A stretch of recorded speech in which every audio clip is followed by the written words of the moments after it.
Everyone, welcome to my channel. তোমাদের সহচরী দীপিকা। আশা করছি আপনারা সবাই খুব ভালো আছেন আর আপনাদের আশীর্বাদে আমরা সব সময় ভালো থাকি। আজ হচ্ছে আমাদের ম্যানচেস্টারের দ্বিতীয় দিন আর আপনাদের দ্বিতীয় দিনের প্রথম পর্বটা আমি শেয়ার করে নিয়েছি। আজ আপনাদের সাথে ম্যানচেস্টারের সেকেন্ড দিনের সেকেন্ড পার্টটা শেয়ার করে নেব। তো আমার ছোট্ট একটা মিনি ব্লগে আপনাদেরকে অনেক স্বাগত। আমরা এখন এসেছি সেন্ট পিটার স্কোয়ারে। তো আমরা বাস ধরেছিলাম ট্রেন থেকে নামার পরে, তারপরে এসে গেছি এখানে।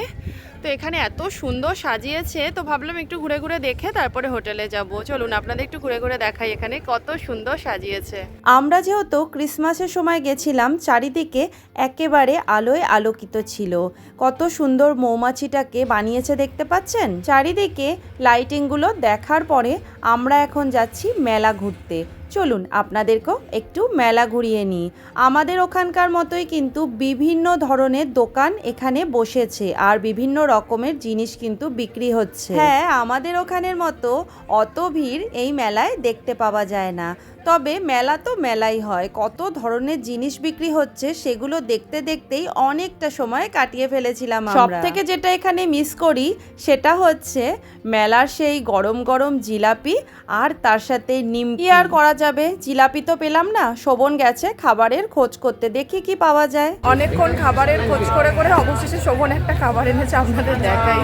এটার মধ্যে চিকেন আছে, ফ্রেশ স্যালাড রয়েছে আর বিস্কুটের মতো কি আছে জানি না।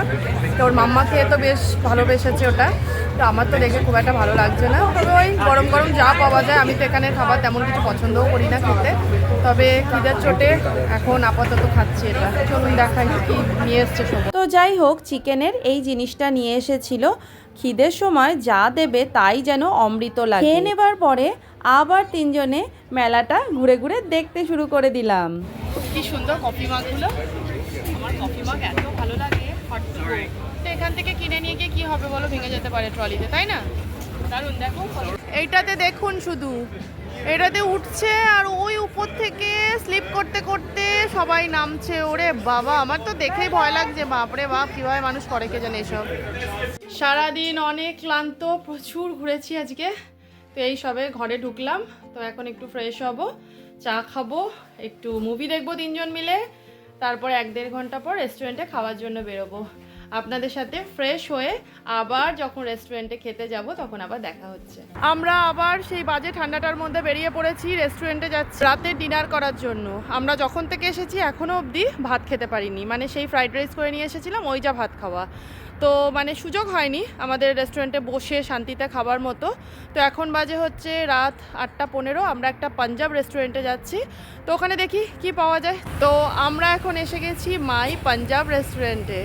খুব সুন্দর করে সাজিয়েছে জানেন তো, যাই ভেতরে গিয়ে দেখি। ক্রিসমাস বলে যেহেতু মানুষের ভিড় অনেকটা বেশি হয়, তাই রেস্টুরেন্টগুলো কত সুন্দর ক্রিসমাসের জন্য সাজিয়েছে দেখুন। তো আমাদের এখন মেনু দিয়ে গেছে, তো ভাবছি কি নেওয়া যেতে পারে। অনেক তো চিকেন খাওয়া হলো, তাই ভাবলাম প্রনটা একবার ট্রাই করা যায়। রেস্টুরেন্টটা ছিল বেশ বড়, কিন্তু লোকের ভিড় ছিল অনেকটাই কম। কি কি অর্ডার করলে বলো বলো বলো তাড়াতাড়ি করে। দাঁড়াও মনে করতে। হ্যাঁ হ্যাঁ হ্যাঁ, মনে করে বলো। ডাইনামাইট প্রন আচ্ছা, স্টার্টারে, মেন কোর্সে চিকেন মটকা বিরিয়ানি, আচ্ছা, আর একটা নান, গার্লিক নান, আচ্ছা, কাবাব কড়াই, আচ্ছা, আর ছেলের জন্য ম্যাঙ্গো লস্যি। আচ্ছা আচ্ছা আচ্ছা, ডেজার্টটা পরে দেখছি। আচ্ছা। দারুণ খাবার দাবার, দারুণ মেনু আজকে আমাদের। এই রেস্টুরেন্টের সুবিধা হচ্ছে দুটো রেস্টুরেন্ট মার্জ করে আছে, একদিকে সি ফুড আর একদিকে পাঞ্জাবি রেস্টুরেন্ট। বাহ, দারুণ ব্যাপার বলো। হ্যাঁ, দু ধরনের জিনিসই খাওয়া যেতে পারে। হ্যাঁ, একদমই। তো আসুক খাবারগুলো, খাবারের কোয়ালিটি আর কোয়ান্টিটি কেমন সেটা কিন্তু আপনাদের সাথে শেয়ার করে দেব। আর এই রেস্টুরেন্টে আসতে আমাদের সময় লেগেছে হচ্ছে 15 মিনিট, মানে আমাদের ট্রাভেল লস থেকে এটা 15 মিনিট লেগেছে। তো হাঁটা পথে কিন্তু অনেকটাই সামনে হয়েছে, আমাদের সুবিধাই হয়েছে আসতে এখানে। খাও ম্যাঙ্গো লস্যি খাও, কিন্তু মামা কিছু খেয়ে নে বাবা, তারপরে ম্যাঙ্গো লস্যিটা খা। খাবার আগে ম্যাঙ্গো লস্যি কে খায়? শোভন, প্রনটা কেমন? ভালো। চিজ দিই না গো, পুরো চিজ দিয়ে আর মায়োনিজ দিয়েছে। ভালো, খারাপ না।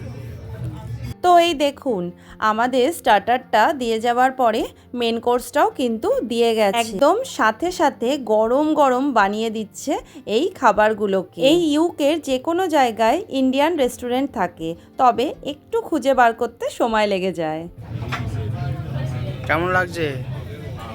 গার্লিক নানটা ভালোই আছে, আর কোয়ান্টিটি মোটামুটি, টেস্টের দিকটাও ভালোই লাগছে, খারাপ লাগছে না। চিকেনটাও ভালো দিয়েছে, ভালো করে উপরে ছোটো ছোটো ছোটো ছোটো গার্লিক ছড়ানো আছে, অন্যরকম লাগছে। মানে এরকমভাবে উপরে ছোটো ছোটো গার্লিক ছড়ানো দেখিনি আমি না, ভালো করে।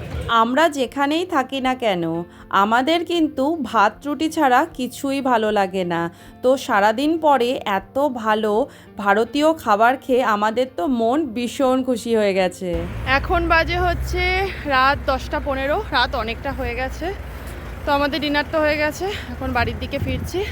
তো ব্লগটাও এখানেই আজকে শেষ করলাম, আর আমি ফিরবো নতুন আরেকটা ব্লগের সাথে। আর আমার ব্লগ যদি আপনাদের ভালো লাগে তাহলে প্লিজ লাইক, শেয়ার, কমেন্ট আর সাবস্ক্রাইব করে আমাদের পাশে থাকবেন। আমি ম্যানচেস্টারে তৃতীয় দিন আর শেষ দিনের ব্লগ নিয়ে আবার ফিরবো। ততদিন আপনারা ভালো থাকবেন, সুস্থ থাকবেন আর সবাইকে অনেক খুশিতে রাখবেন। টাটা।